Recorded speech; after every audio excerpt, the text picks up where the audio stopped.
Recording. Cool.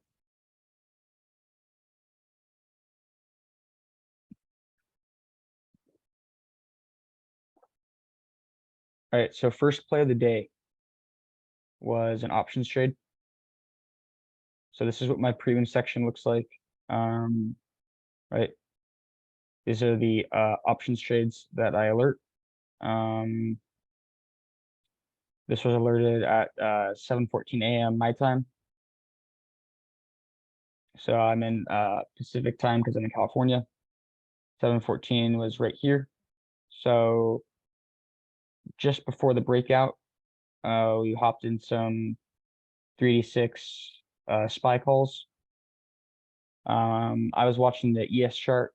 ES is the futures of the S&P 500, right? It's the futures chart. The reason I am always watching ES usually more than SPY is because you get more information. I also trade futures quite often. So I'm just typically always watching ES more so than SPY. It is the same thing. They move the exact same way, but typically I can just get more data from the ES chart than I can from the SPY chart. Okay, cool. So let's get into why I took this trade. So everything always starts from the higher time frames, right? And you always work down, right? You always want to start high, work down. So cool. So starting from Thursday of last week into Friday of last week, we saw a push down. We bounced off of this bullish order block. Okay. We pushed up. The two bearish factors I'm looking at here is this daily fair value gap on the daily chart. And from this, I'm trying to decide where price is attracted to, right? So we get into this middle of this fair value gap, and I'm thinking from this perspective, I'm pretty neutral because we do have room to the upside to fill this fair value gap. However, we oftentimes do retrace halfway through the fair value gap. The bullish confluence I'm looking at is the bounce off of the order block, very aggressive, right? Nice red candle into a very green candle, right? Very aggressive bounce. And now we're attempting to fill this fair value gap. So from that, I'm thinking from a bigger time frame perspective, I'm looking at a pretty neutral chart. So what do I do then? I look into what do the smaller time frames look like. So this is this morning here, right? Right here, this is 6:30 this morning, 9:30 Eastern, right? This is market open. Overnight session, you see this pump up. And then this is the London session begins here, right at 12 o'clock Pacific time, 3 a.m. Eastern. And what happens, we get this beautiful bounce off of the 30-minute fair value gap here, okay? And pushing up higher. So structure is still bullish, right? Structure in the 30 minutes bullish, structure in the 15 minutes bullish. So what are we looking for, right? If you go to the 5-minute chart, and you're looking off of open, what do we see? We see the short-term structure is bullish. So we're looking for the uptrend to continue. In order for the uptrend to continue, we're likely going to need a pullback to grab liquidity to push it higher. So what do we see? We see us push underneath this low here to grab liquidity. Okay. We then get a nice bounce off of the 15-minute fair value gap here. And then we push higher, right? I didn't enter down here. Well, it would have been a decent entry. Like this would have been very good risk to reward, right? It could have theoretically flushed down, but still really solid risk to reward entry here. Personally, I didn't take it. I wanted more confirmation. And so this was the initial pump up off of this fair value gap in here. And then as we pushed higher, I was looking for us to retrace into this shorter term 1-minute fair value gap, which did occur. We then bounced higher. And now at this point, I'm thinking, okay, bullish structure, bullish bounce off of the 30-minute fair value gap. bullish bounce off the 1 minute fair value gap. Everything is leading to upside confluence, right? So what do we see next? We see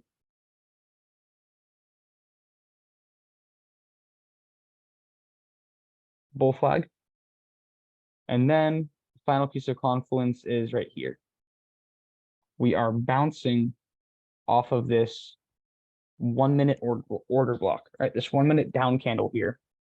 We're bouncing off the opening range of it. So theoretically, I would have been a solid entry to enter down here on this first touch. However, 1 minute order blocks are not the strongest. They don't hold the most strength, in my opinion, from my experience. So instead of just instantly entering, I wanted to let this play out a little bit. I was willing to miss out on this trade for more confirmation. Okay. And that came when we bounced off a second time here. And once we did get that second bull wick up, I thought, okay, this bullish structure looks like that this order block is going to hold. And I was able to then take my entry on one of these next couple candles around right here with my stops just underneath these lows here, targeting a move at least minimum up to here, up to these highs here, right? So my heavy scale, so let's hop into here. Entry 714, it's around here. Same candle, so we actually started scaling instantly up here off of this wick. Okay. Light scales. So when I do this, this is just to lock in some smaller profits just in case the play goes away from me, right? And that's just, it's just reducing risk is all that is, right? If I can lock in profits, then if we do go back to break even, or if the play does go back to a little bit red, I'm in much less risk than I would be if I was still in a full position, right? Because I've already locked in some profits. So then, my big scale should have been somewhere around like 719-ish, right? So somewhere around here, 20% play, 717. Yep, that's just about it. Scale more. So we scaled quite a bit off at about 1.1, 1.12. So that's just over 20% there. We did get this break above, and then this is where I flipped on my EMAs. Okay. As long as we held these EMAs, there's no sense in exiting and fully exiting the play. We did get a pop back up here. 9 EMA is holding. There isn't a cut yet. That's when we broke high of day. Okay. And then from here on out, I was just looking to scale out of this position. All out at 747. So fully out in this candle here, right? So exited full position in here. We then got this nice flag pattern. And this would have led to a really nice entry actually for calls, for going back to the upside. The reason is because, let's see if we can find it. After this really big run up, right, we had this beautiful bull flag, and we bounced perfectly off that 9 EMA on the 5-minute chart. So once we get a really big extension, so we get really overextended, which is what we see here, this major squeeze up. First thing you want to look at normally is an EMA test on the 1-minute chart. So a 9 EMA test on the 1-minute chart is the first thing you want to look at. If that holds true and get a bounce, then generally the next thing you want to look at is a 9 EMA test on the 5-minute chart. Especially that coinciding factor along with this bull flag would have led to a very nice re-entry right in here. This orange line is the 50 EMA on the 1-minute chart. And in case you didn't know, the 50 EMA chart, the 50 EMA on the 1-minute is just about the same as the 9 EMA on the 5-minute chart. It's not perfect, but it's very close. So as you can see here, we wick perfectly off that 9 EMA. And that's a great anticipation trade, taking it just off of this 9 EMA on the 5, just because we're in such a nice uptrend, such a nice upside. We're getting this nice retracement, do a perfect bull flag. You could definitely take entry here with the tight stop loss just underneath, 100%. Personally, I didn't take it just because we had just finished the play we took, and usually I like to take a breather right? I'm generally not like super hyper focused on re-entering a trade after getting a nice 65% trade. So I wasn't really looking at the charts at this time, but nonetheless, another nice entry here.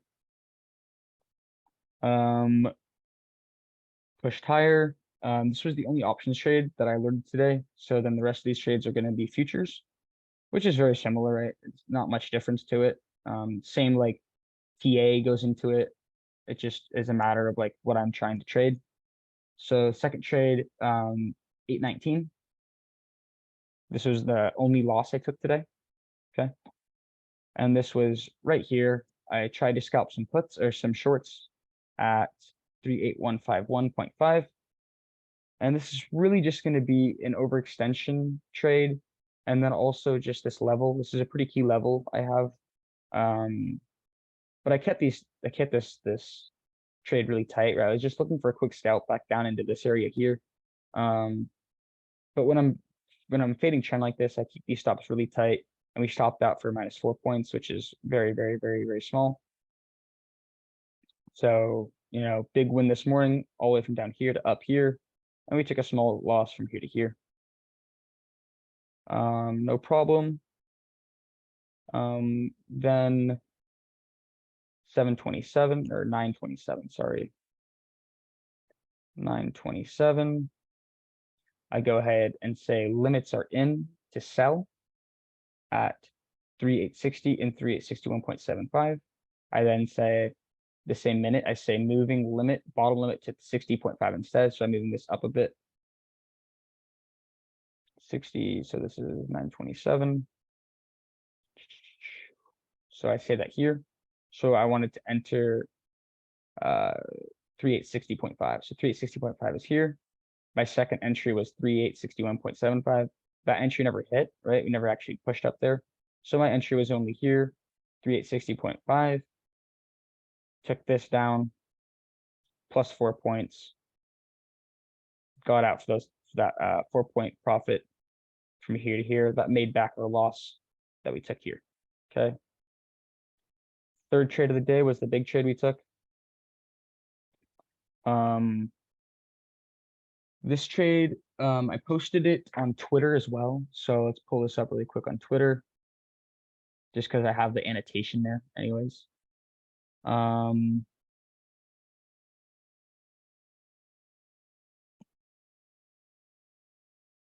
So I believe I posted it right here. Yeah. So this is the trade we took, right? So we had this push up, right? Same chart. And then whenever I see these equal highs, this is really just market makers trying to manipulate retail traders, right? See how they make these equal highs, they push it down and then push it up. And this is where they can just stack liquidity. That's what they're doing. They're stacking liquidity, because when retail sees this, generally they're going to put stop losses just above this if they're trying to short. And what they can do is then push it down, break those equal highs, right? So they grab that liquidity, because if you have buy stops right there, so if you're shorting the market, you put buy stops there, then what they can do is take those buy stops and they can buy that short that you're selling back to them. Okay. So what they do is they short the market while you're buying it, right? Because you have to cover your position if you're covering at a loss. So whenever I see stuff like this, I'm always looking to short the market, looking to get into the opposite way of that sweep. I call this a sweep of liquidity. I was using Tradeovate here, looking at the 30-second chart. I noticed back over here, not only is this a 1-minute order block here, right? But also we had a 30-second fair value gap. So I took my entry, alerted it at 10:03. 10:03. Okay. Alerted here, saying next play is to short 3865. So I alerted plenty of time in advance for the members. We came up, shorted 3865. And we used super, super, super tight stops on this one. We had 2.5 point stops. So literally just high of day, 2.5 points. So stop loss was right here. So really tight stop. So the risk was really, really, really small. We rejected this fair value gap after the sweep. It said holding half here. I took out half my position at +4 just to reduce that risk. And then from there, it was just an absolute dump fest, just pushing all the way down after the liquidity grab. And this is just something I've seen this more than just a couple times, right? Where we get this push up, liquidity's grabbed, and then we just get the absolute dump. So they dump this all the way down. I say +10, +30. Very happy here. And then I didn't hold the full way, but from top to bottom, it's a 75-point move. So this was definitely the biggest trade of the day. Absolutely massive top to bottom move there. And then at 10:54, I took a long. So this is actually the quickest trade I had of the day.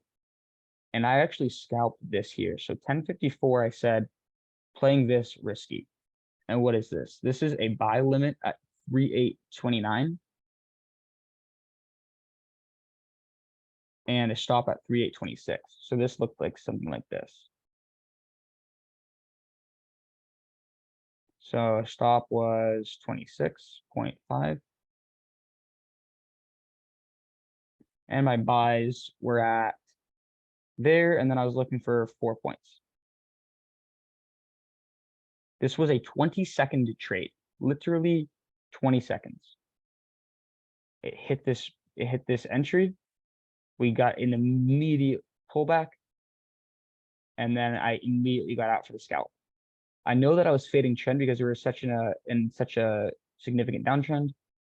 The reason I did decide to take this scalp was because we were very near the 61.8 fib level, and I was just trying to play a quick bounce off of this fair value gap here.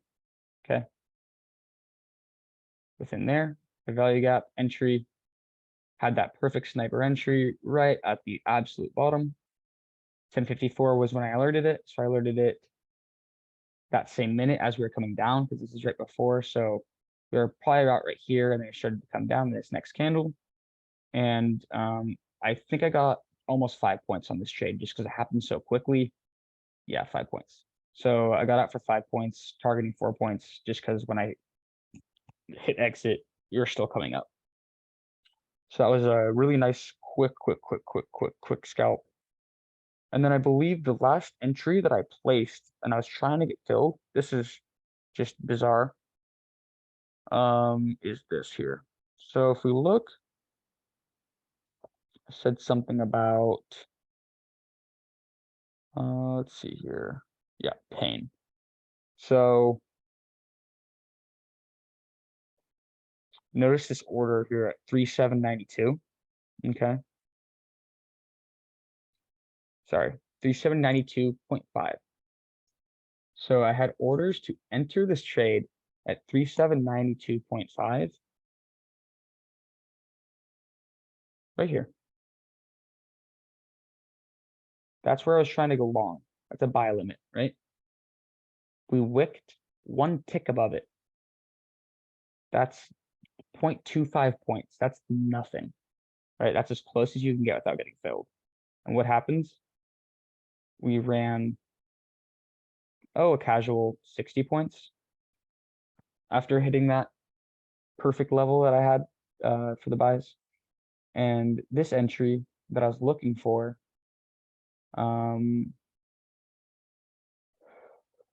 where is it? Whoops. Here it is. So 390.25, yeah, right here.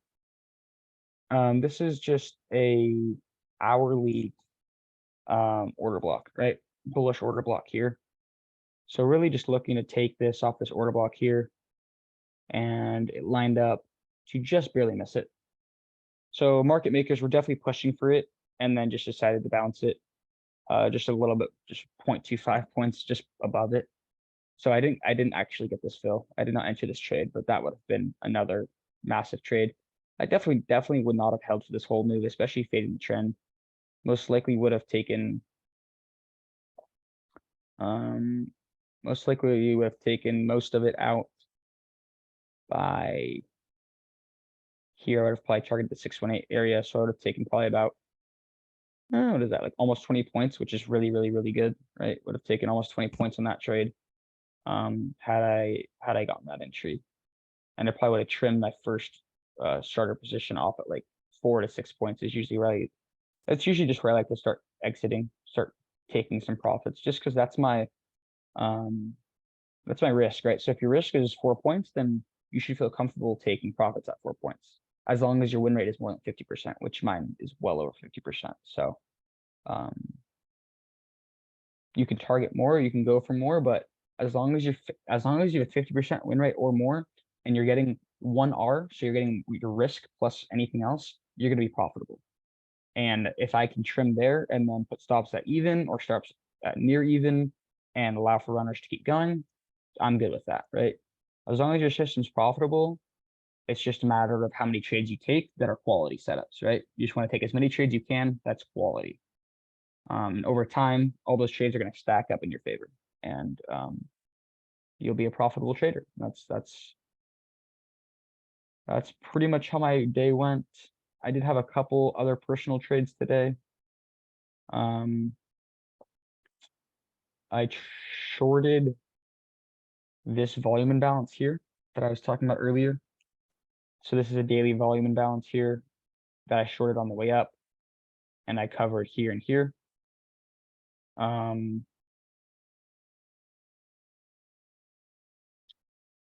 other than that, there's a couple other smaller scalps, nothing really worth going over.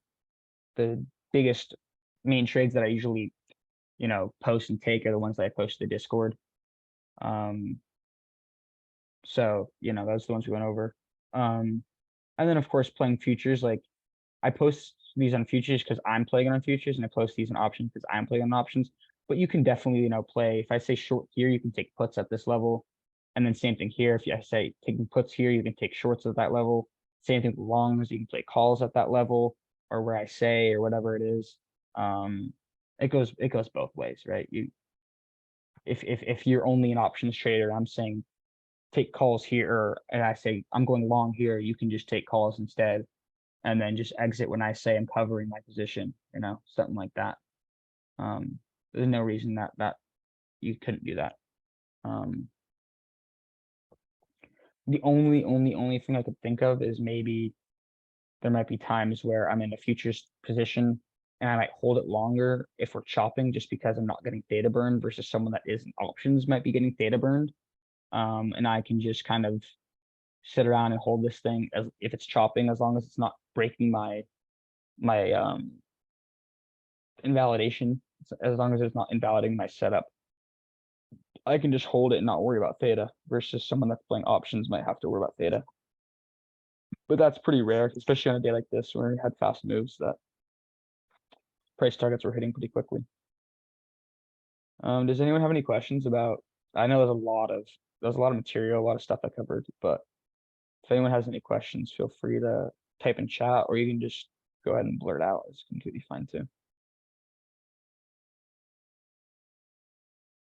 What is an order block? Could you explain bullish order block and bearish order block? Yeah, so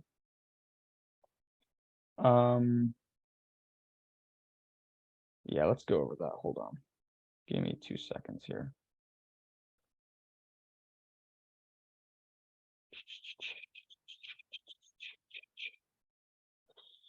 So an order block is just going to be a shift. So think about this very clearly. You can write this down if you want. It's going to be a shift in the delivery of price. It's a price action or price delivery shift, right? It's a shift in the way that price is being delivered. Okay. That is what an order block is. And generally that's going to happen near the top or near the bottom of a move. And I'll go into some examples here, and this will clear up a lot, actually, hopefully. But I can't show you my execute. I was going to show you some executions for my futures trading, but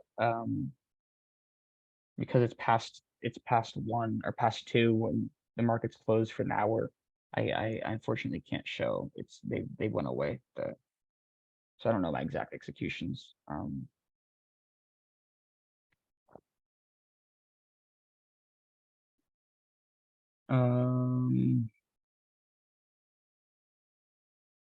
okay.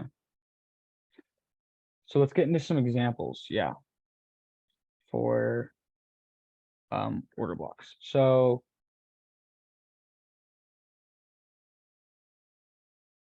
when you're thinking, it's easiest to see live, but when you're thinking of order blocks, it's like it's a shift. So it's not just when, candles go from up to down. It's like the shift of the delivery of it. So when we get a strong uptrend that's followed by an extreme downtrend, this would be an order block, okay? And as you can see, if you drag this over, it's going to be from the opening price, so opening range. So for an up candle, it'll be here, and for a down candle, it'll be from here to the bottom of the wick, okay? Right, so that's bearish, and this is bullish, okay?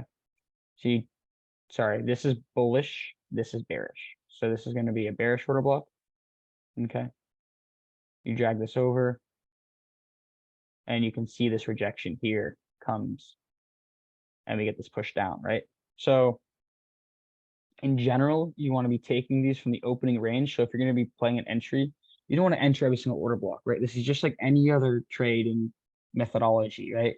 No, not one trading method, one indicator, one supply and resistance. Not one thing is going to be accurate 100% of the time, right? It's just something you can look for confluence for entering a trade, right?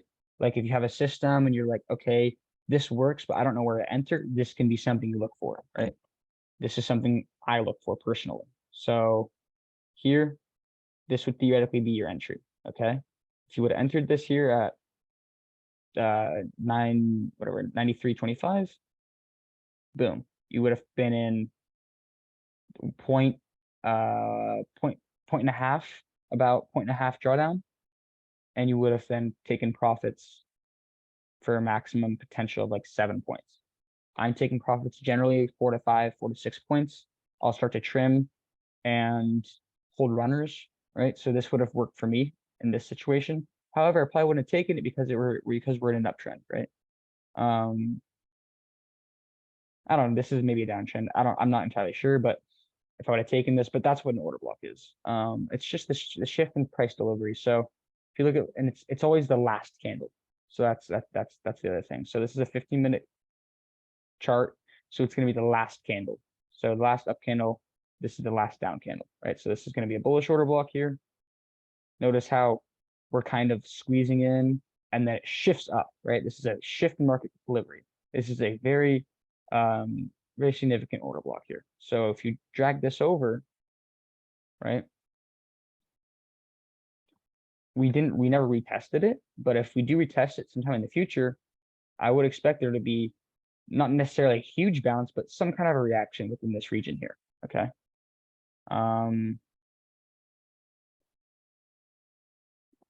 So yeah, that's what an order block is. That's a good question. Daily chart. This was the order block that I was looking at. Uptrend, come down, bouncing off the top of this order block here. That's what that line was.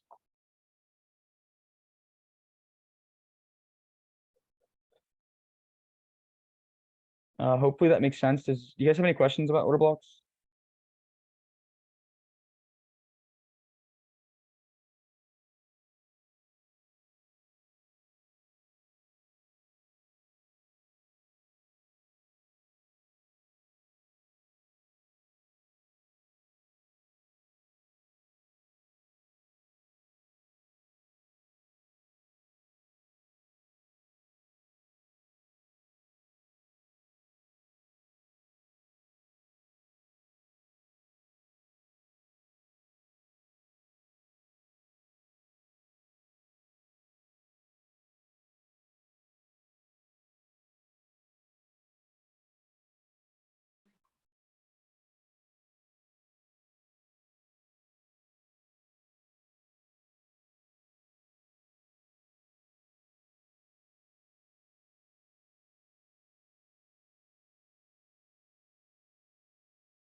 Okay, so we got someone else asking, thank you. You mentioned that you could enter the end of day bounce. I was looking at it.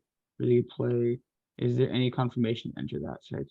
No, questions are good. I'm glad. You should be asking lots of questions.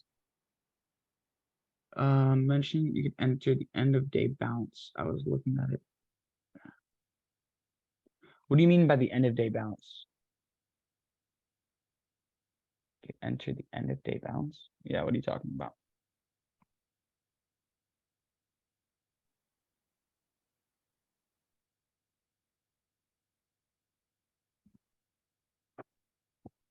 The bounce started at 2:30. Oh, you're talking about this here. Yeah, what about it? Confirmation, enter that? See, yeah, Eastern. Yeah, Eastern. I know, I know what you're talking about.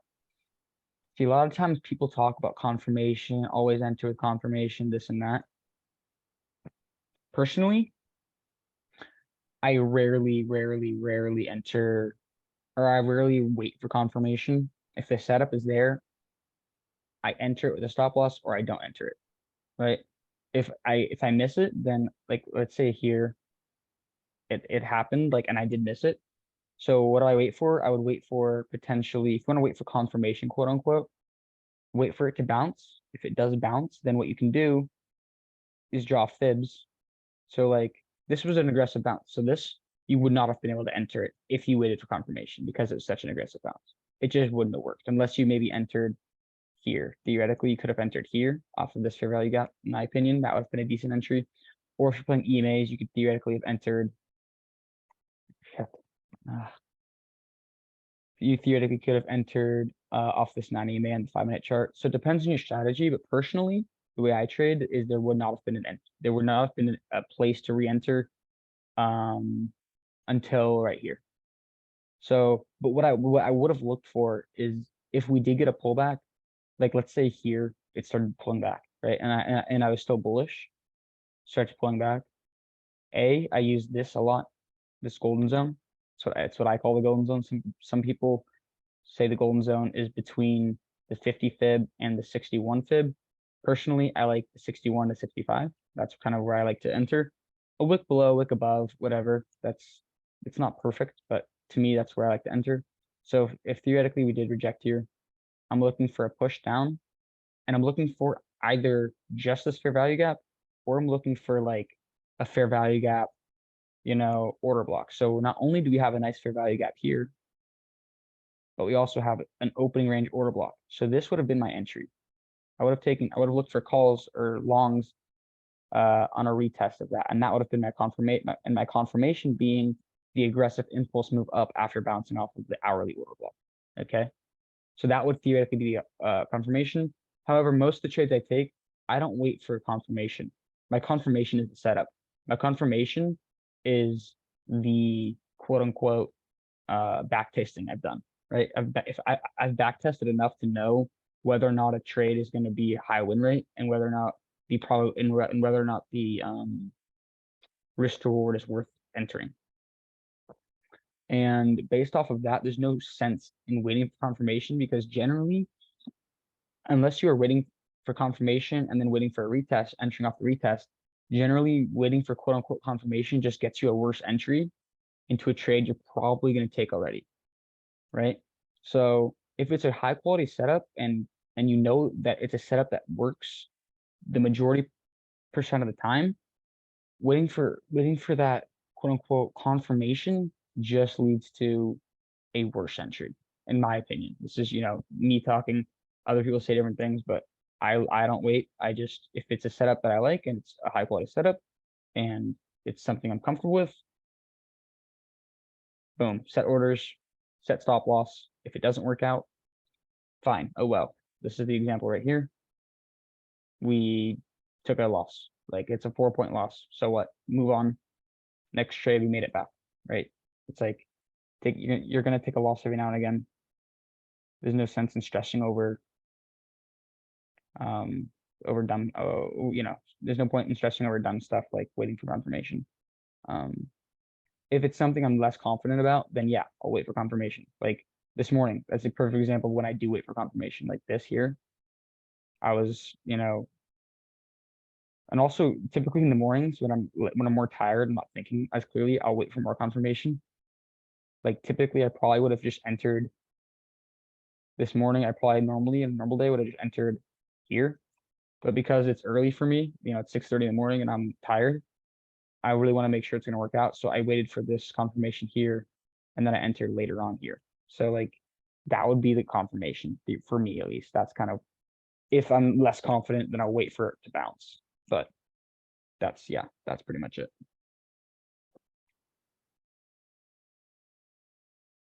I just put my Discord link in the chat for everyone that is not in there and then wants to join. It's up to you.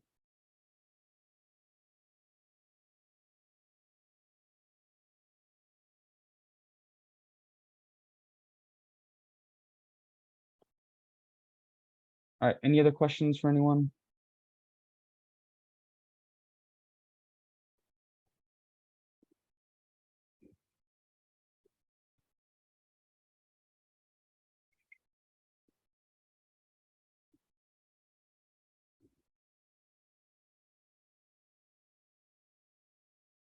If not, it's okay. But let's see here.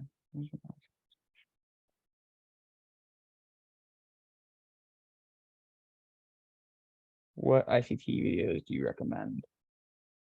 I only watched, so I obviously the 2022 mentorship is like the one that everyone talks about. I learned a lot of the ICT concept before I even watched any of the videos, just through Twitter and stuff. But I do recommend watching, like, especially if you don't know any ICT, it'd be much quicker just to watch a video than to try to figure it out on your own. When I first started learning about ICT, I didn't even know that ICT was a person. I thought it was just a methodology.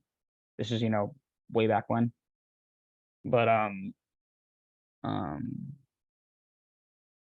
just honestly, like the first 2 or 3, 4 or 5 videos of ICT is like the most important probably. I don't know. He goes into what fair value gaps are, stuff like that. If you want to get into order block stuff, I learned order blocks not through ICT. It's the way he uses them, I'm pretty sure. But see, the big thing is like everyone thinks that you need to use, oh, if you're gonna trade ICT, you need to trade the way ICT trades. That's not the case, right?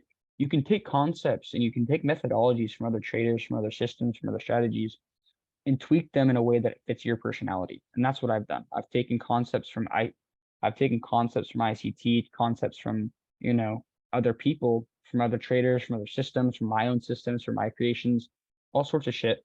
And I tweak it and I manifest it in a way that fits me. Makes sense to me, fits my personality. And then you go ahead and you backtest that and you make sure it works. And then you just follow that system. And that's it. It's really just that simple. Do you trade? I do not trade crypto currently. Not right now. I might look into it. I'm gonna start looking into crypto a little more once the bull market, or once I believe the bull market will start to begin, like when we're kind of closer. But I think we're still pretty far away from that. So I'm not super into crypto right now. But I will definitely get back into crypto. I used to be into it a lot more. Yeah, so yeah, ICT is getting super popular just because of the methodologies and the way it works, and the system's great. It works very well. But ICT, he doesn't use levels like this. He doesn't use EMAs, and I definitely use EMAs and levels a lot less than I used to. Like typically I'll even keep them off for the most part. But they're helpful at times, right? For like using stop losses and stuff like that. When like trailing stops, that's like the best thing for me, is like if I'm in a trade in the 1-minute chart, using this 9 EMA as a 1-minute, or using this 9 EMA as a trailing stop loss is just fantastic to be able to ride the trend for a little bit longer. Does trading get DOM? What's DOM? What is DOM? I don't know what you're talking about. Depth of market. I don't even know what depth of market is. So I don't know. I don't use depth of market. I don't know what that is.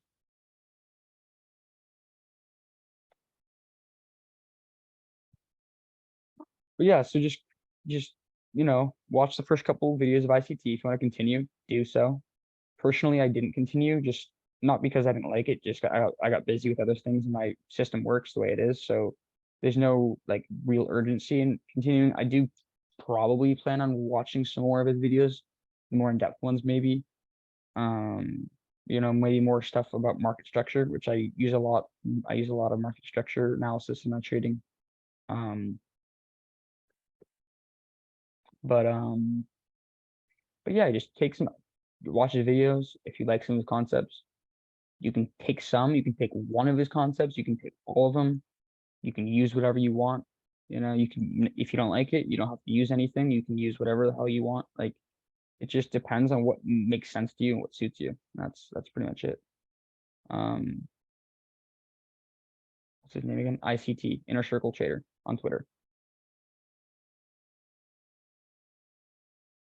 Also on YouTube, you just type in ICT, it'll come up, Inner Circle Trader. Yeah. Yeah, he's got some pretty good stuff. The only thing I don't like about him is how defensive he is. He's so defensive regarding his stuff. It's kind of funny. He's like, he's clearly been criticized quite a bit, just because if you do anything on a large scale, you're gonna be criticized, and he's taken that very personally. You can tell in the videos he posts. He's just very, very, very, very personalized with like how he's just been offended many times that you can tell, and he's just like, this is the way. This is how it works.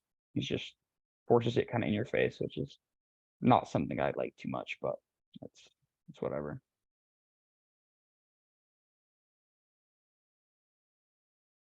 All right, I'm gonna head out, but hopefully you guys got some good information from this, and hopefully it was good. If you're interested, my mentorship program is my premium in the welcome chat. I'll probably open that up either tonight or tomorrow, if not then this weekend. If you're really interested, go ahead and shoot me a DM and I just talk to me about it, right? My DMs are always open on Twitter, on Discord, right? Send me a message, right? I always respond. If you have any questions, I'm always here to help out. If you want to know how my mentorship program works, let me know. Yeah, I'm really into trying to help people, find their way in the market and find their own strategies and figure it out, right? I alert, obviously, like you can see here, all my alerts, but this is the way I think of it is alerts are just kind of suggestions to kind of try to create your own plan, right? It's just kind of, oh, I'm looking at calls, maybe I shouldn't short right now, right? So it's just kind of a way for you guys to maybe learn, maybe, stepping stool while you're trying to develop a system, right? It's just kind of to help you, maybe you see something I post and you can see, oh, I can see why he's doing that. I can see why he took calls here. So that way you're learning on your own, right? You can see, just kind of see the things that I might be seeing, right? But eventually the goal is the educational aspect of my Discord, the mentorship. I offer, I do one-on-ones every day for all my members. Like, I never say no. If you ask, yep, let's hop on. Let's talk about your trade recap for the day. Let's talk about what you messed up on. Let's talk about, what you can do better. Let's talk about your psychology. Did you mess up mentally, or was it just your system that failed today?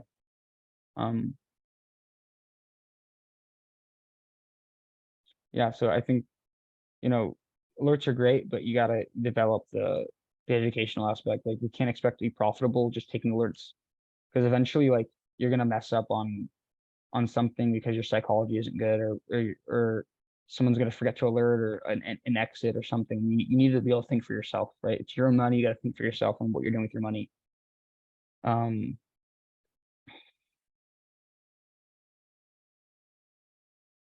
You can't expect to be profitable if you don't put the work in. I mean, at least a little bit, right?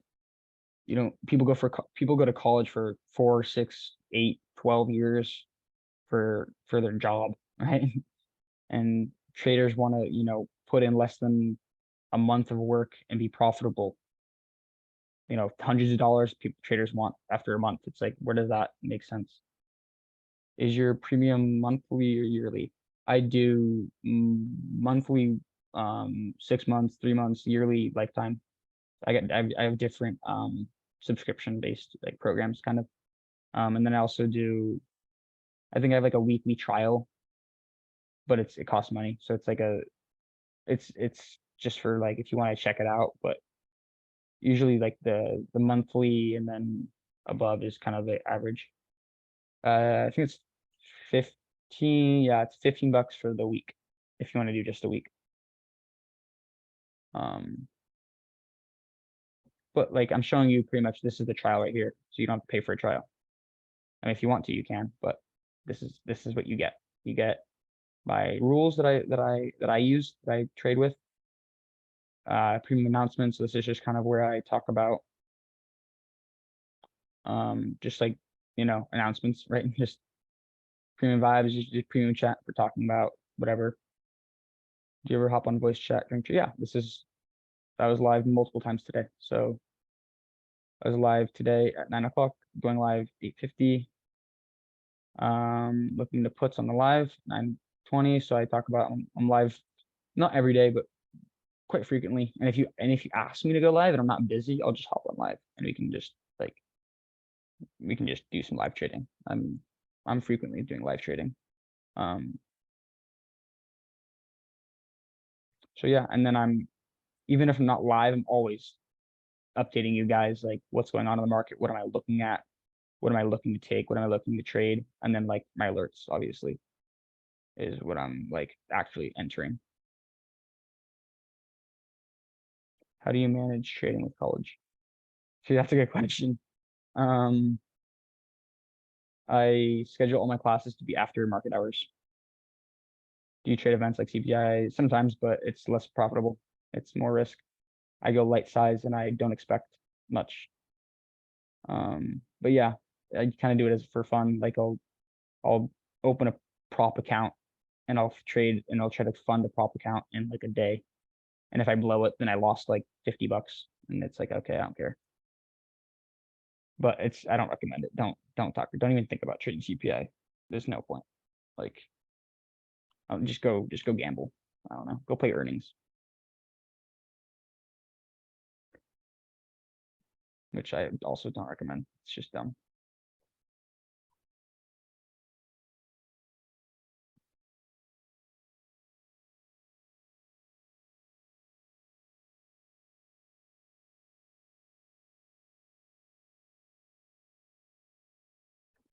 Cool. Do you guys have any other questions? Anything else? Any last lingering questions? If not, yeah, for sure. A good session. I'm gonna stop recording.